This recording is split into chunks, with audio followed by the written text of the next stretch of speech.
Revelation 12:17, and the dragon was wroth with the woman and went to make war with the remnant of her seed, which keep the commandments of God and have the testimony of Jesus Christ. Why does Revelation 12 end with escalation rather than peace?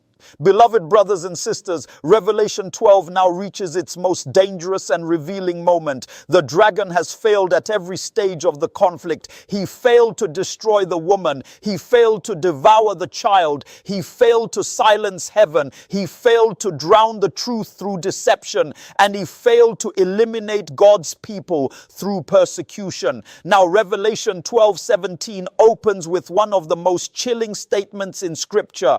And the dragon was enraged with the woman. This is not ordinary anger. It is rage born from repeated failure. When Satan realizes that he cannot destroy God's people collectively, he narrows his focus. He shifts from broad persecution to targeted warfare. Revelation 12 does not conclude with calm resolution. It ends with deliberate escalation. What does the dragon's rage reveal about the nature of evil? The dragon's rage reveals a critical truth about evil. Satan does not rage because he is powerful. He rages because he has lost control. His fury is the fury of a defeated enemy who knows his time is short. This explains the intensity of last day events. Evil does not fade quietly into history. It concentrates violently as its influence diminishes. When truth cannot be erased, it is attacked. Revelation teaches us that as history approaches its close, neutrality disappears and lines of loyalty become unmistakably clear. What does it mean that the dragon went to make war? John tells us that the dragon went to make war. This is not symbolic irritation or casual hostility. This is deliberate, organized opposition. The language is military and intentional.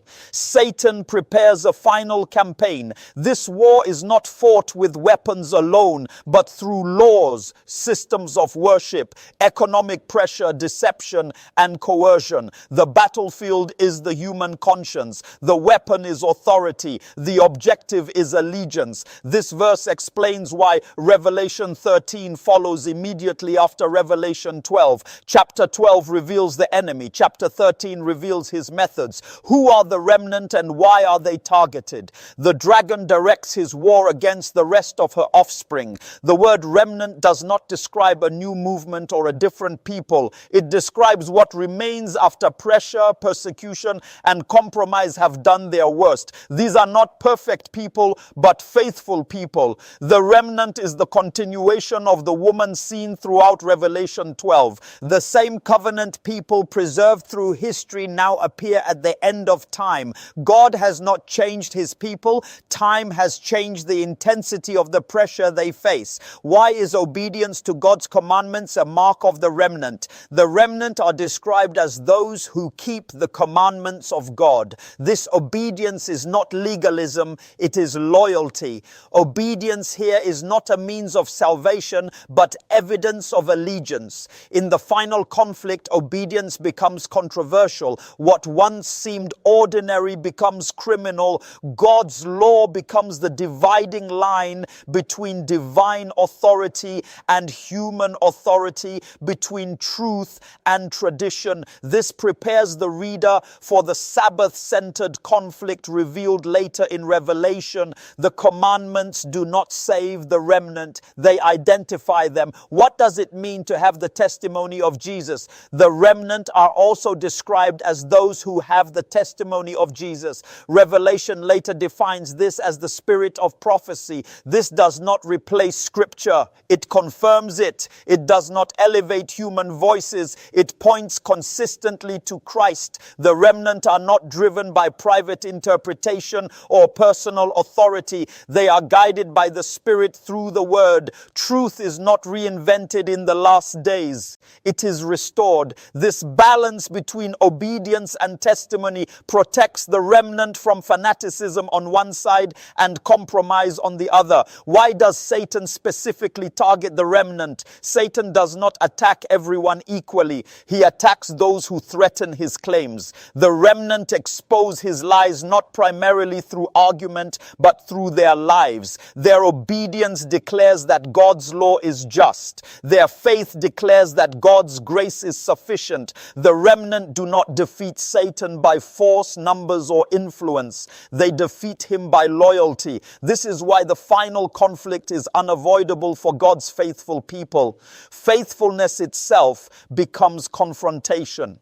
How does Revelation 12 transition directly into Revelation 13? Revelation 12 ends with the dragon preparing for war. Revelation 13 begins with the dragon summoning allies. Chapter 12 reveals who Satan fights. Chapter 13 reveals how he fights. This structure is intentional. Revelation is not a collection of disconnected visions. It is a carefully constructed narrative. If Revelation 12 is misunderstood, everything that follows will be misread. The final conflict only makes sense when its origin is clearly understood. Why does this verse create urgency for believers today? Revelation 12:17 confronts every believer with urgency. The remnant are not formed during the crisis, they are revealed during the crisis. Character is not created under pressure, it is exposed under pressure. The question is not whether the final conflict will come.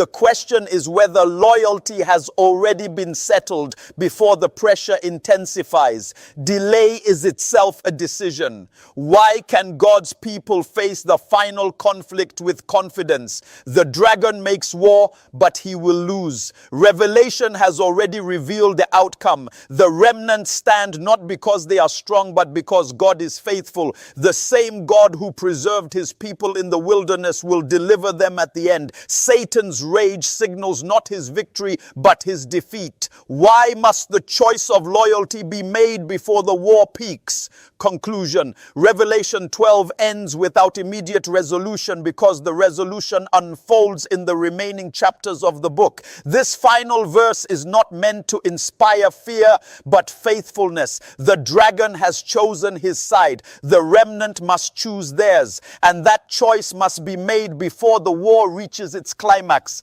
Because when pressure comes, decisions already made are the only ones that stand.